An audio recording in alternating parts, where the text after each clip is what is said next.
Em sap molt de greu dir-ho, no sé si és que no vaig donar amb els professionals adequats, però un dels psiquiatres de la Seguretat Social, per cert, que jo li vaig dir al meu pare, té aquest trastorn i diu que es vol suïcidar. I ell em va dir, bueno, que lo dice no lo hace. Al mes es va tirar del balcó d'un 5è pis. I llavors jo li deia, sisplau, que sí que ho diu, que ho farà. I llavors em donava hora 8 mesos més tard, perquè diu que anaven fins a dalt saturats de feina, però jo sempre que anava estava esmorzant.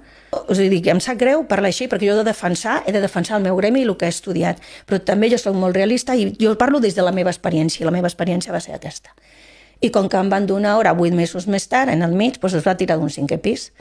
I no es va matar, però us podeu imaginar, es va trencar tots els ossos, de la cara i del cos. I jo ara, dues germanes, jo la més gran, i el meu pare amb aquesta malaltia, jo havia de continuar venent perquè l'estructura familiar, mireu com estava i els diners no entraven a casa.